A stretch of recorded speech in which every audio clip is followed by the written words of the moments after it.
بسم الله الرحمن الرحيم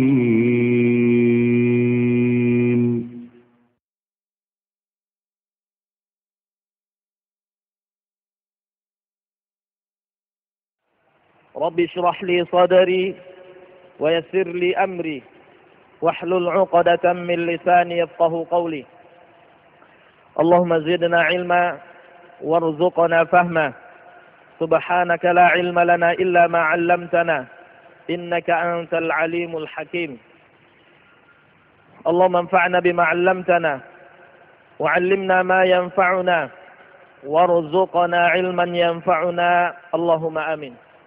ثم أما بعد. Kaum muslimin dan muslimat rahimani wa rahimakumullah. Kembali kita memuja dan memuji Allah Subhanahu wa taala terhadap limpahan nikmat yang telah diberikan oleh Allah Subhanahu wa taala.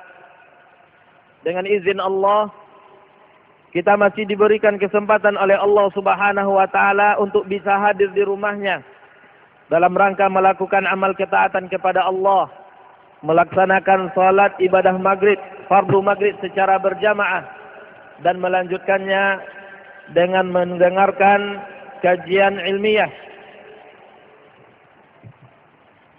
dengan menghadiri majlis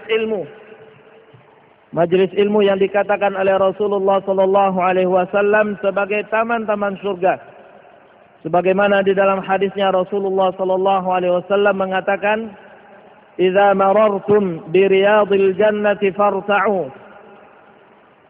Apabila kalian melewati taman-taman surga, maka hendaklah kalian memasukinya. Makanya para sahabat berkata, "Wa ma riyadul jannah?" Apa itu taman-taman surga ya Rasulullah? Maka Rasulullah sallallahu alaihi wasallam mengatakan, "Hilakuz zikri," yaitu halaqah-halaqah majlis-majlis zikir, yaitu majlis-majlis ilmu. Majlis-majlis yang di dalamnya diajarkan kitabullah dan sunnah Rasulullah sallallahu alaihi wasallam. Kita memohon kepada Allah Subhanahu wa taala, mudah-mudahan Allah Subhanahu wa taala menurunkan rahmatnya dan membanggakan kita di hadapan para malaikatnya. Karena inilah yang dijanjikan oleh Allah dan dijanjikan oleh Rasulullah sallallahu alaihi wasallam. Salawat beriring salam kita aturkan kehadirat Rasulullah sallallahu alaihi wasallam yang diutus oleh Allah Subhanahu wa taala untuk menyampaikan risalah Allah. Maka Rasulullah sallallahu alaihi wasallam adalah merupakan sebaik-baik manusia yang dijadikan sebagai suri tauladan.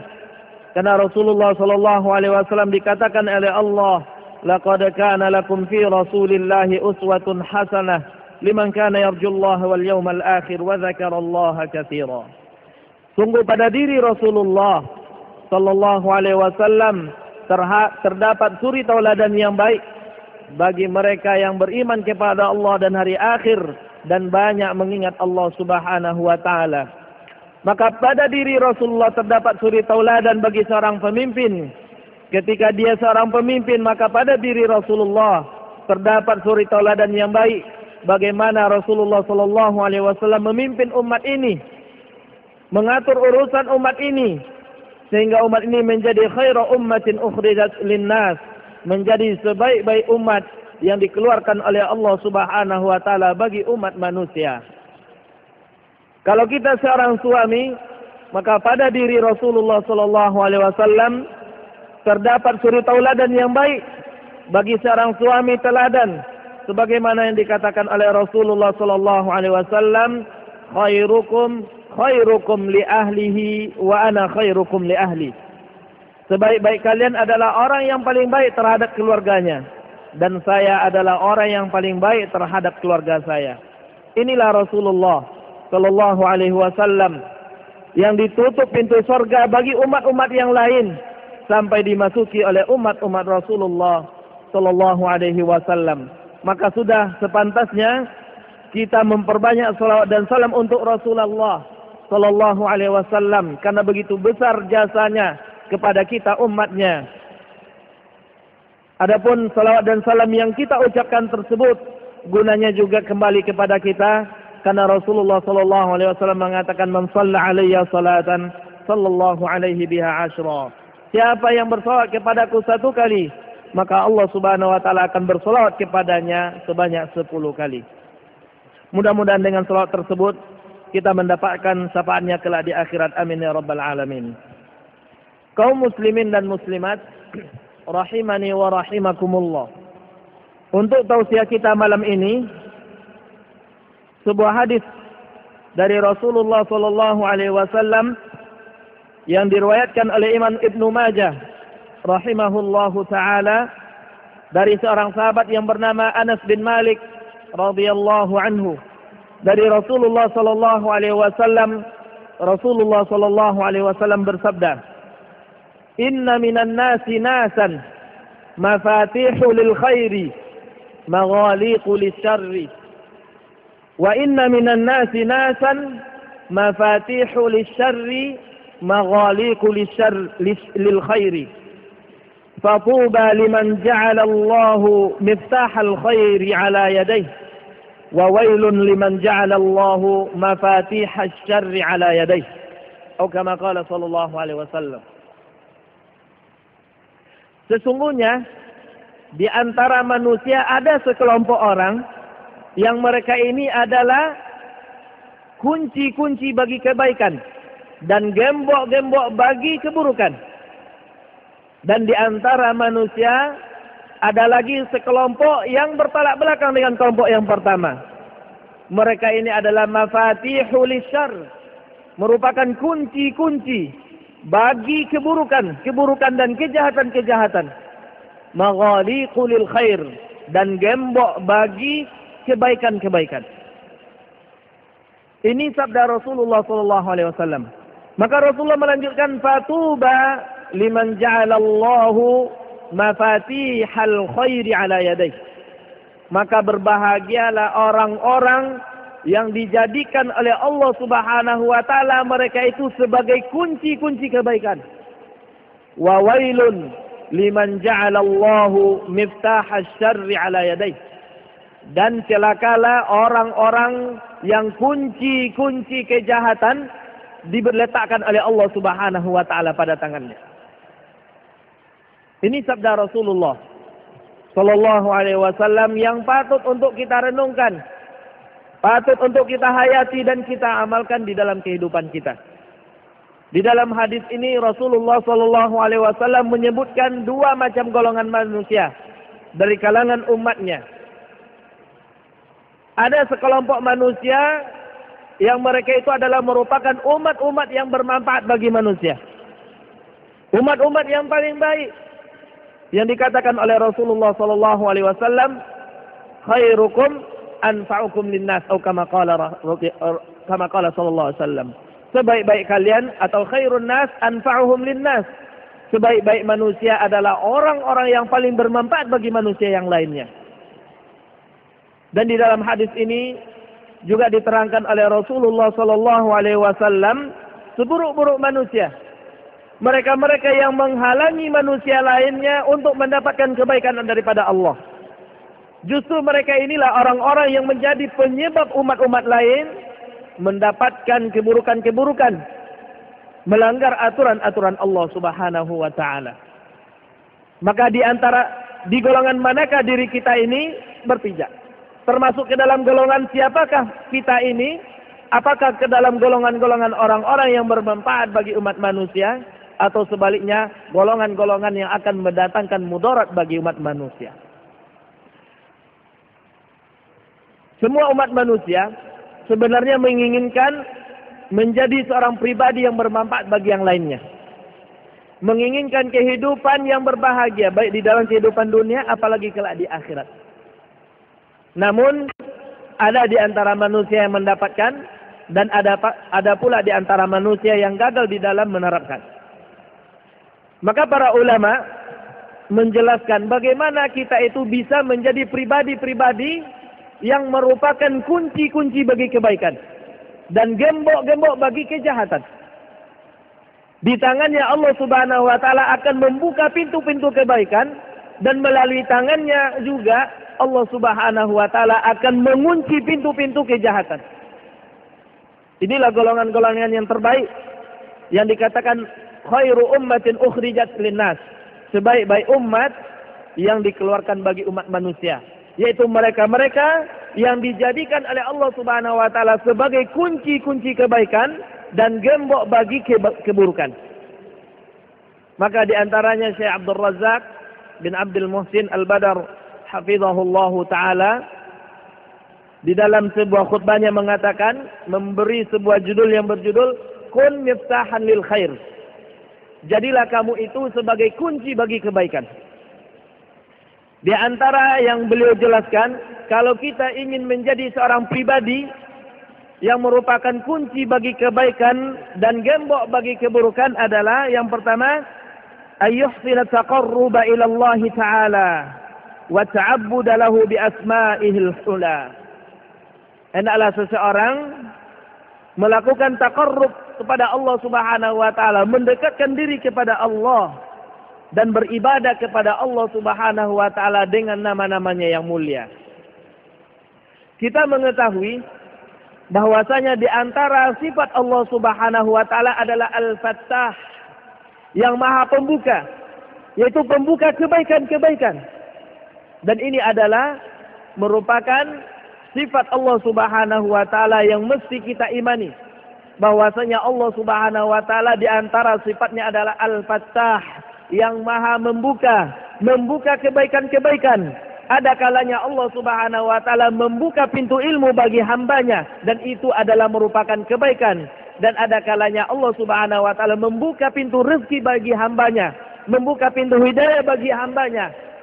Inilah di antara makna sifat Allah Subhanahu wa taala Al-Fattah, yang Maha membuka kebaikan. Dan ini disebutkan oleh Allah Subhanahu wa taala di dalam firman-Nya, wa huwal fattahul alim. Dan Allah Subhanahu wa taala yang merupakan Maha pembuka pintu-pintu kebaikan, Al-Alim, yang Maha memiliki ilmu atau yang Maha mengetahui. Maka kalau seseorang sudah mengetahui bahwasanya Allah Subhanahu wa taala adalah merupakan zat yang Maha membuka pintu kebaikan, maka hendaklah dia selalu berdoa kepada Allah Subhanahu wa taala dengan sifat Allah tersebut. Beribadah kepada Allah Subhanahu wa taala dengan nama Allah tersebut.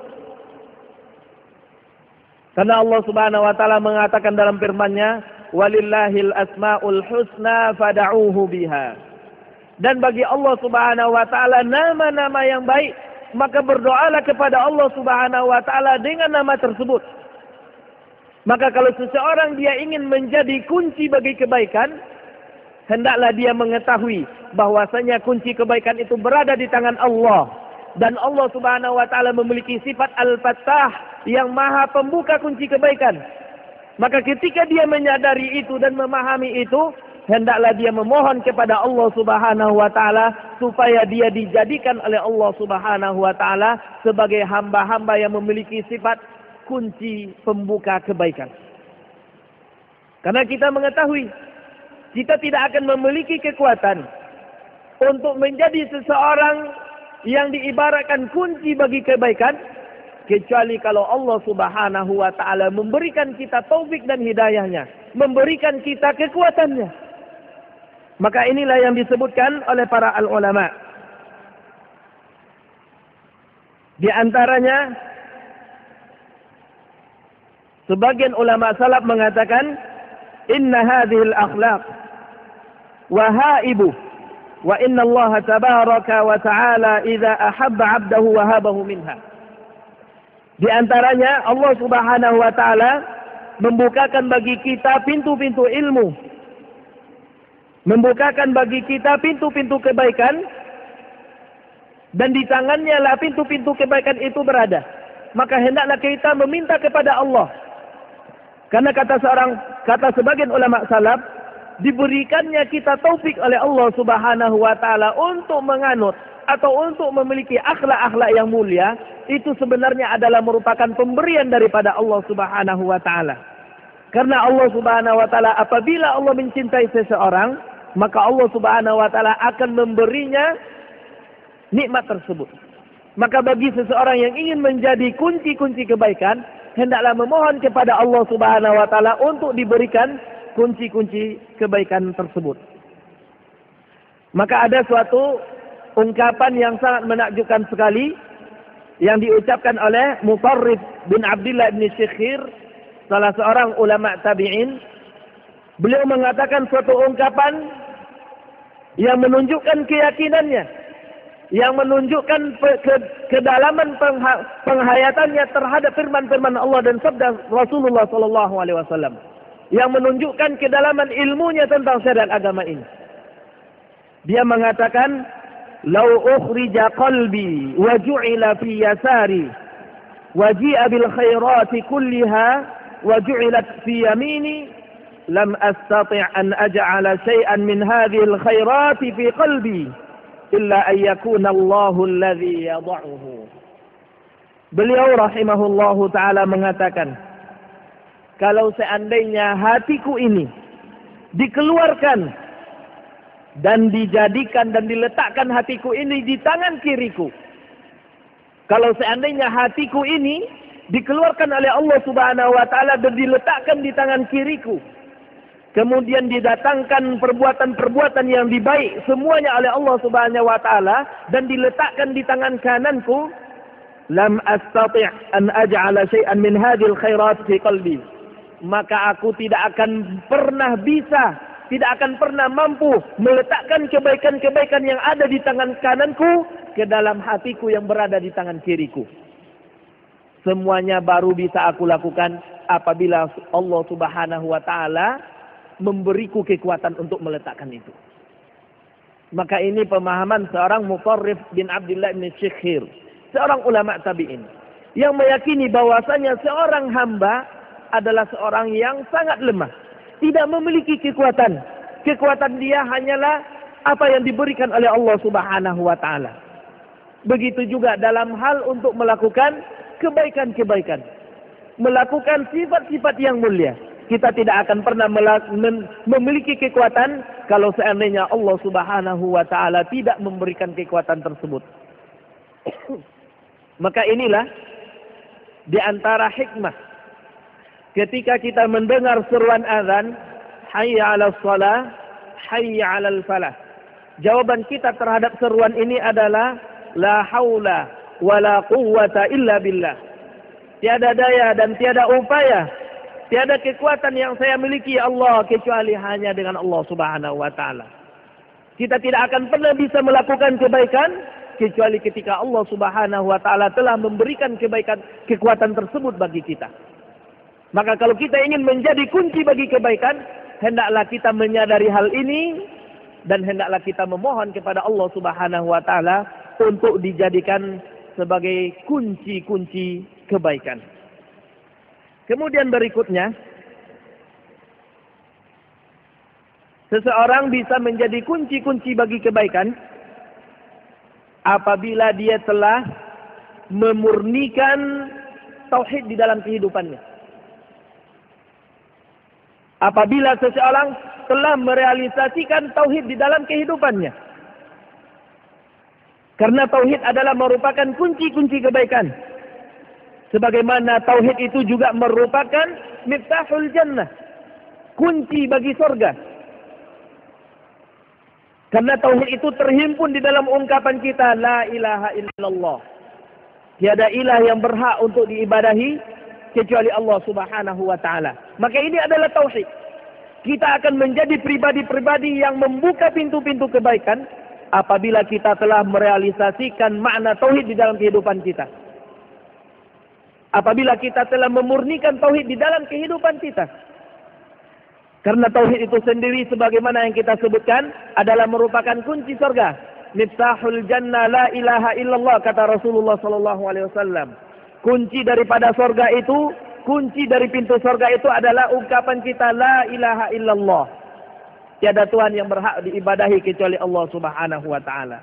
Walaupun hadis ini adalah hadis yang di dalam sanadnya dikritik, akan tetapi maknanya adalah makna yang sahih. Apalagi hadis ini dikuatkan oleh hadis yang lainnya.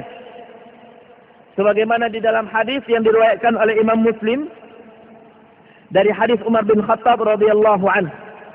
Rasulullah sallallahu alaihi wasallam bersabda, "Ma minkum min ahadin yatawaddau fayublighu aw fayusbighul wudu, thumma yaqulu asyhadu an la ilaha illallah wa anna Muhammadan 'abduhu wa rasuluhu illa futihat lahu abwabul jannati tsamaniyah yadkhulu min ayyiha sya'."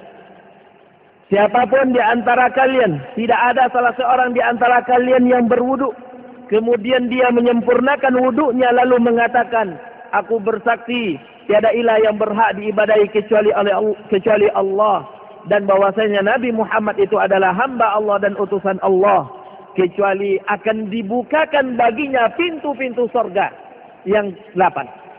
Pintu-pintu surga yang ada 8. Dan dia bisa memasukinya dari arah manapun yang dia inginkan. Maka di sini Rasulullah SAW menjelaskan bahwasanya orang-orang yang memurnikan tauhid di dalam kehidupannya, baik dengan ucapan, apalagi dengan perbuatannya, maka dia akan dibukakan oleh Allah Subhanahu wa taala pintu-pintu surga. Dan akan dibukakan oleh Allah Subhanahu wa taala baginya pintu-pintu kebaikan. Ketika seseorang telah dibukakan oleh Allah Subhanahu wa taala pintu-pintu kebaikan, maka keberkahannya akan bermanfaat bagi orang-orang yang ada di sekitarnya. Kemudian tauhid sebagaimana yang kita katakan itu adalah merupakan pintu-pintu kunci surga. Maka orang-orang yang tidak memiliki kunci, dia tidak akan bisa memasuki surga itu sendiri. Artinya orang-orang yang tidak memurnikan tauhid di dalam kehidupannya, maka dia tidak akan pernah bisa menjadi kunci-kunci kebaikan yang akan memberikan manfaat kepada orang lain. Sebagaimana orang-orang yang tidak mentauhidkan Allah tidak akan pernah bisa memasuki surga Allah Subhanahu wa taala, sebagaimana yang dikatakan oleh Allah, "Innal ladzina kazzabu bi ayatina wastakbaru 'anha la tufattahu lahum abwabus sama' wa la yadkhulunal jannah hatta yalijal jamalu fi sammil khiyat." Sesungguhnya orang-orang yang kufur terhadap ayat-ayat kami dan membangkang terhadap ayat-ayat kami, maka tidak akan pernah dibukakan bagi mereka pintu-pintu surga. La tufattahu lahum abwabus sama', tidak akan pernah dibukakan bagi mereka pintu-pintu langit, yaitu ketika ruhnya diangkat ke langit, tidak akan pernah dibukakan pintu-pintu langit oleh Allah Subhanahu wa taala. Wala yadkhulunal jannah, dan mereka tidak akan pernah masuk ke dalam surga hatta yalijal jamalu fi sammil khiyat, sampai onta bisa masuk ke dalam lubang jarum. Dan ini adalah merupakan perkara yang mustahil. Mustahil seekor onta bisa masuk ke dalam lubang jarum. Ini dijelaskan oleh Allah Subhanahu wa taala. Sebagaimana orang yang mentauhidkan Allah akan masuk ke dalam surga, akan dibukakan pintu surga oleh Allah Subhanahu wa taala, begitu juga dia akan menjadi pribadi-pribadi yang diibaratkan oleh Rasulullah sallallahu alaihi wasallam sebagai miftahun lil khair. Kunci-kunci bagi kebaikan dan gembok-gembok bagi keburukan. Dan ini telah dibuktikan oleh generasi yang terbaik dari umat ini, yaitu Rasulullah sallallahu alaihi wasallam dan para sahabatnya. Ketika mereka memurnikan tauhidnya di sisi Allah Subhanahu, di hadapan Allah Subhanahu wa taala, maka mereka ini dijadikan oleh Allah Subhanahu wa taala sebagai kunci-kunci kebaikan. Karena memang ini janji daripada Allah.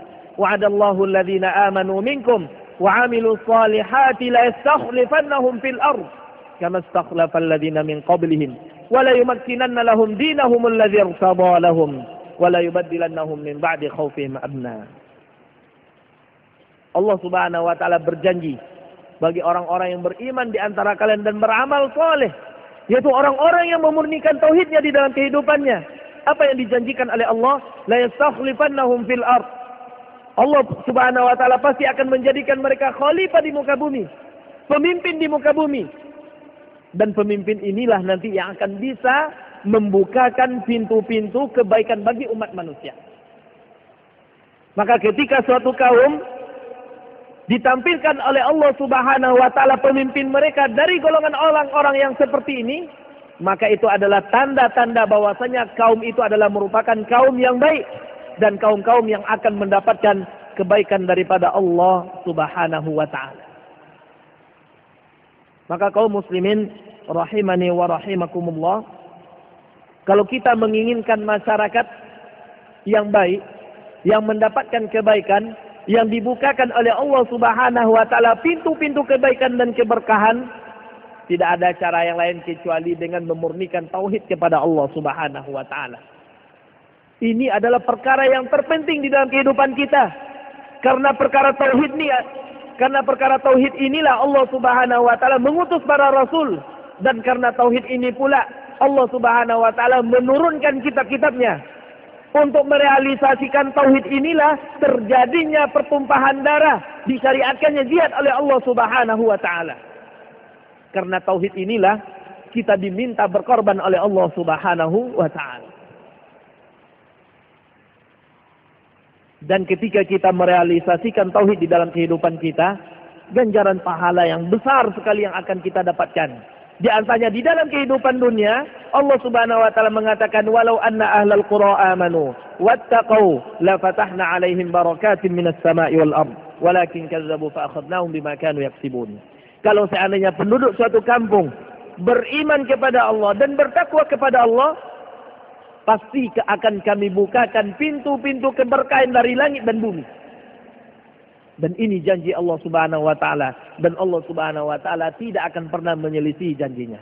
Artinya di dalam ayat ini Allah memberitahu kita, kalau kita ingin menjadi pribadi yang baik, yang akan dibukakan oleh Allah Subhanahu wa taala melaluinya pintu-pintu kebaikan, dan akan dibukakan oleh Allah Subhanahu wa taala kebaikan-kebaikan bagi orang yang ada di sekitarnya, hendaklah dia memurnikan tauhidnya kepada Allah, merealisasikan tauhidnya kepada Allah Subhanahu wa taala, dan menyeru umat manusia untuk mentauhidkan Allah Subhanahu wa taala. Oleh karena itu, dakwah para rasul semuanya adalah mengacu menuju kepada tauhid. Walaqad ba'atsna fi kulli ummatin rasulan an i'budullaha wajtanibut taghut. Sungguh pada setiap umat itu kami utus seorang rasul, menyeru mereka untuk beribadah hanya kepada Allah dan menjauhi perkara taghut, yaitu syirik kepada Allah. Karena inilah kunci kebaikan. Inilah pokok daripada kebaikan. Apabila dasar kebaikan ini kita tinggalkan, maka tidak ada lagi kebaikan-kebaikan yang akan bisa kita harapkan. Kaum muslimin rahimani wa rahimakumullah. Adapun perkara berikutnya, seseorang bisa menjadi pribadi-pribadi yang merupakan pembuka-pembuka bagi kebaikan dan penutup-penutup atau gembok-gembok bagi kejahatan, yaitu dengan ilmu yang bermanfaat. Al-ilmu nafi' al-mustamaddu min kitabillah wa sunnati rasulih sallallahu alaihi wasallam, yaitu dengan menuntut ilmu. Ilmu yang mana? Ilmu yang diambil dari kitabullah dan dari sunnah Rasulullah sallallahu alaihi wasallam. Kenapa demikian? Fal ilmu asasun la budda minhu liyakuna al-'abdu miftahal lil khair. Ilmu itu adalah merupakan pondasi untuk seseorang itu bisa menjadi kunci-kunci bagi kebaikan. Karena bagaimana seseorang akan bisa menjadi kunci bagi kebaikan kalau dia sendiri tidak mengetahui apa itu kebaikan? Karena dikatakan oleh orang Arab, faqidus syai'i la yu'ti. Orang yang tidak memiliki sesuatu, maka dia tidak akan bisa memberikan sesuatu. Itu. Orang yang tidak mengetahui ilmu, maka dia tidak akan bisa menyebarkan ilmu. Orang yang tidak mengetahui kebaikan, maka dia tidak akan bisa mengajarkan kebaikan. Maka apabila seseorang melakukan sesuatu tidak didasari oleh ilmu, maka yang akan tampak pada dirinya adalah keburukan, kejahatan, kesesatan. Dan ini buktinya banyak. Di antaranya disebutkan oleh para ulama kita, seperti kisah Abdullah bin Mas'ud, ketika ada salah seorang sahabat yang mengadu kepada dia bahwasanya ada suatu kaum yang duduk di masjid. Mereka membuat suatu halakoh, majlis. Di situ mereka berzikir bersama. Cuma bedanya ada yang memimpin. Ada yang mengatakan sabbihu mi'ah. Bertasbihlah kalian 100 kali. Kemudian mereka bertasbih. Halilu mi'ah. Bertahlillah kalian, ucapkan la ilaha illallah 100 kali. Kemudian mereka mengucapkan la ilaha illallah 100 kali. Maka ketika itu Abdullah bin Mas'ud mendatangi mereka. Lalu beliau mengatakan, "Uddu sayyi'atikum, fa ana dhaminun alla yadhi'a min hasanatikum syai'un." Coba kalau kalian ingin menghitung kesalahan kalian, saya akan jamin kebaikan kalian tidak akan hilang. Lalu dia mengatakan, kalian melakukan ini apakah karena kalian lebih tahu daripada sahabat Rasulullah SAW, atau kalian itu adalah muftatihu babi dhalalah, atau kalian itu adalah kelompok-kelompok yang akan membuka pintu kesesatan? Kalian melakukan perkara seperti ini, zikir yang dikomandoi seperti ini, apakah karena kalian lebih tahu dari para sahabat Rasulullah? Karena para sahabat Rasulullah tidak melakukan, sementara kalian melakukan. Apakah ini karena kalian lebih tahu dari mereka? Atau kalian melakukan ini karena kalian adalah merupakan umat-umat yang merupakan kunci-kunci bagi keburukan? Muftatihu babi dalalah, yang membuka pintu-pintu kesesatan. Jawaban mereka apa? Ya Aba Abdurrahman, ma aradna illa al-khair. Wahai Aba Abdurrahman, wahai Abdullah bin Mas'ud, kami lakukan ini bukan karena apa? Bukan karena kami merasa lebih baik dari para sahabat, tetapi kami lakukan ini karena kami menginginkan kebaikan. Maka suatu jawaban yang merupakan kaedah yang disebutkan oleh Abdullah bin Mas'ud. Wa kam min muridin lil khairi lam yusibah. Betapa banyak orang yang menginginkan kebaikan, akan tetapi dia tidak mendapatkan. Banyak orang yang menginginkan kebaikan, namun dia tidak mendapatkan. Banyak orang yang melakukan sesuatu didasari oleh niat yang ikhlas, tetapi apa yang dilakukan tidak bernilai di sisi Allah. Kenapa? Karena tidak sesuai dengan yang diajarkan oleh Rasulullah SAW. Kenapa tidak sesuai? Karena amalan yang dia lakukan bukan didasari oleh ilmu. Maka ilmu ini sangat penting. Karena ilmu inilah yang diajarkan oleh Rasulullah SAW. Bayangkan sebuah ayat yang diturunkan oleh Allah Subhanahu Wa Taala yang pertama kali berkaitan dengan cara atau metode di dalam menuntut ilmu, yaitu membaca Iqra. Allah tidak memerintahkan kita untuk salatlah kalian, berzakatlah kalian. Tidak itu. Allah Subhanahu Wa Taala pertama kali mengatakan apa? Iqra bismi rabbikal ladzi khalaq. Bacalah dengan menyebut nama Rabbmu yang telah menciptakan kamu. Apa maksudnya? Hendaklah kita belajar. Hendaklah kita memiliki ilmu. Kenapa demikian? Karena ilmu inilah nanti yang akan menghasilkan keyakinan di dalam diri seseorang. Makanya Allah Subhanahu Wa Taala mengatakan fa'lam annahu la ilaha illallah. Ketahuilah. Kata-kata ketahuilah disebutkan oleh Allah fa'lam, bukan fafham, bukan fa'raf. Bukan fafham, pahamilah, atau bukan fa'raf, ketahuilah. Bukan itu, tapi fa'lam yang diambil dari kata-kata alima ya'lamu ilman. Maksudnya adalah berilmulah kalian, berilmulah kamu. Baru setelah itu kamu akan mengetahui la ilaha illallah. Bahwasanya tidak ada ilah yang berhak diibadahi kecuali Allah Subhanahu Wa Taala. Kita mengetahui bahwasanya la ilaha illallah sebagaimana yang kita sebutkan tadi, ini adalah kunci surga. Suatu kunci dia tidak akan bermanfaat apabila kunci itu tidak memiliki gigi. Dan kalimat la ilaha illallah juga memiliki gigi. Dan giginya itu disebut oleh para ulama sebagai syurut la ilaha illallah. Syarat la ilaha illallah. Di antara syarat la ilaha illallah adalah al-ilmu al-munafi lil jahli. Kita baru bisa mendapatkan manfaat daripada makna dari la ilaha illallah apabila kita memiliki ilmu terhadap makna la ilaha illallah. Sehingga ilmu tadi melenyapkan kebodohan yang ada dalam diri kita. Kalau kita hanya mengucapkan la ilaha illallah, hanya sekedar ikut-ikutan orang lain mengucapkan lalu kita juga mengucapkan, maka ini tidak akan memberikan pengaruh yang besar di dalam kehidupan seseorang. Hal seperti ini tidak akan mendatangkan keyakinan pada diri seseorang.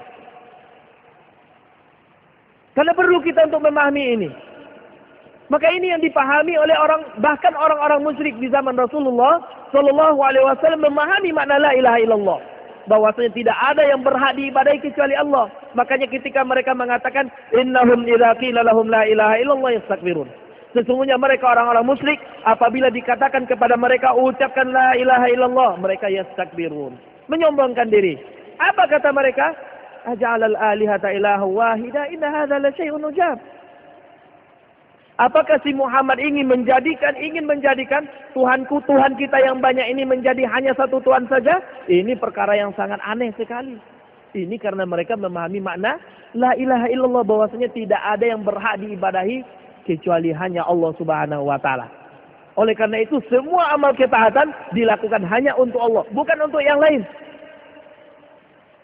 Maka untuk menjadi pribadi-pribadi yang dibukakan oleh Allah Subhanahu wa taala pintu-pintu kebaikan melalui tangannya, hendaklah dia memiliki ilmu sehingga dia tahu apa itu kebaikan dan dia mengajarkan kepada umat manusia. Apa itu kejahatan dan dia memberikan peringatan kepada umat manusia.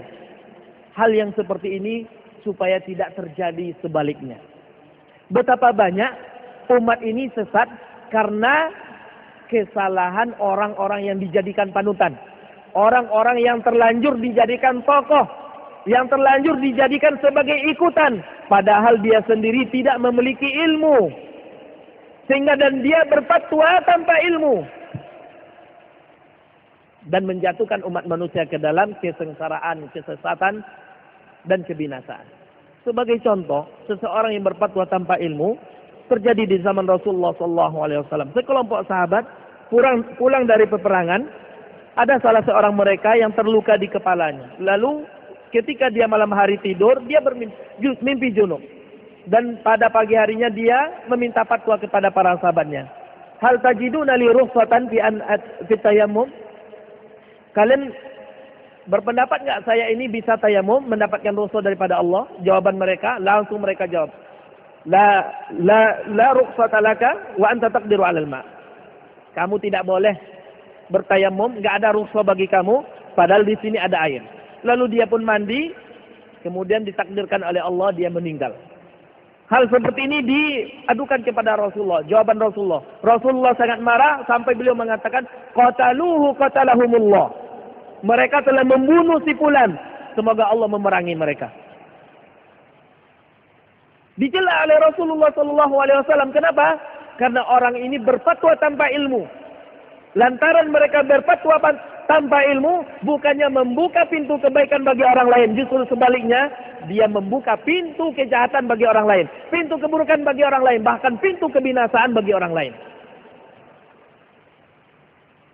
Maka orang-orang yang tidak berilmu dan menobatkan dirinya sebagai ahli ilmu, yang akan terjadi, yang keluar dari mulutnya adalah kesesatan. Maka perlu untuk menuntut ilmu. Dan ini yang diajarkan oleh Rasulullah SAW. Diajarkan ilmu.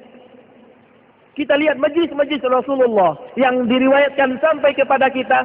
Semua majlis Rasulullah selalu di dalamnya diajarkan ilmu. Selalu di dalamnya diajarkan hikmah-hikmah. Sehingga generasi yang dididik oleh Rasulullah SAW menjadi generasi-generasi yang berilmu. Siapa para sahabat kalau tidak karena ilmu? Siapa Umar bin Khattab yang ketika hidup di zaman jahiliyahnya, kalau seandainya tidak diberikan cahaya ilmu oleh Allah Subhanahu wa taala, siapa yang akan mengenalinya? Siapa yang akan mengenali Abdullah bin Mas'ud, Mu'adz bin Jabal, yang mereka ini dahulunya hanya seorang budak, hanya seorang hamba yang tidak diperhitungkan, hanya seorang fakir yang kerjanya hanya menggembala kambing di sudut-sudut atau di pedalaman-pedalaman negeri Madinah. Namun kenapa nama-nama mereka sampai sekarang ini bisa diingat, bahkan setiap nama-nama mereka disebutkan selalu didoakan oleh kaum muslimin radhiyallahu an. Semoga Allah Subhanahu wa taala akan meridhoinya. Apa yang menyebabkan mereka selalu diingat? Yang menyebabkan mereka selalu diingat adalah karena mereka orang yang berilmu, karena mereka mengajarkan ilmu. Melalui mereka Allah Subhanahu wa taala membukakan pintu-pintu kebaikan. Dan melalui mereka Allah Subhanahu wa taala menutup pintu-pintu kesesatan dan keburukan. Maka kita lihat para sahabat Rasulullah SAW adalah merupakan umat-umat yang terbaik. Ketika mereka melihat umat-umat salah, mereka akan bersegera untuk menasihatinya. Dan ini bisa kita lihat di dalam setiap riwayat-riwayat yang dijelaskan dan diriwayatkan oleh para ulama kita di dalam kitab-kitab mereka. Ini sebagai bukti. Agama kita adalah agama yang dibina di atas ilmu.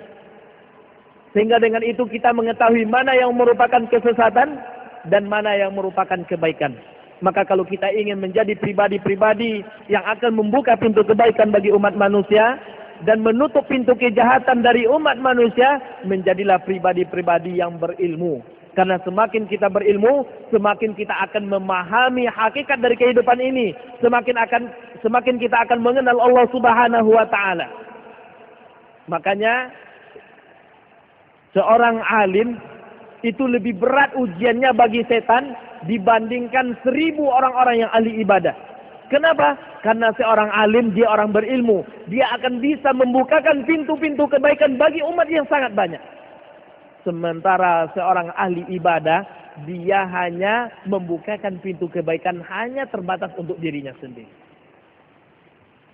Orang-orang yang berilmu akan mendapatkan keutamaan yang besar di sisi Allah. Ad-dalu 'alal khairi kafa'ili. Orang yang menunjukkan kepada kebaikan sama persis seperti orang yang melaksanakannya. Maka orang yang mengajarkan ilmu berarti dia melanjutkan risalah dari para al-anbiya wal mursalin. Karena para anbiya dan mursalin sejatinya mereka itu adalah hamba-hamba Allah Subhanahu wa taala yang menyampaikan ilmu kepada umat manusia. Maka jadilah orang-orang yang merupakan kunci-kunci kebaikan dan gembok-gembok bagi keburukan. Kaum muslimin rahimani wa rahimakumullah. Banyak lagi di antara perkara-perkara yang menyebabkan seseorang bisa menjadi kunci-kunci bagi kebaikan dan gembok-gembok bagi keburukan. Namun karena terbatasnya waktu, kita cukupkan dulu sampai di sini. Mudah-mudahan ini bermanfaat bagi kami pribadi dan bagi kaum muslimin secara umumnya. Kelebihan dan kelebihan itu hanya datang daripada Allah Subhanahu wa taala. Kekurangan dan kesalahan datang dari diri kami pribadi. Kami memohon ampun kepada Allah Subhanahu wa taala. Kita tutup, wallahu taala alam. Subhanakallahumma bihamdik, asyhadu an la ilaha illa anta, astaghfiruka wa atubu ilaik. Wassalamualaikum warahmatullahi wabarakatuh.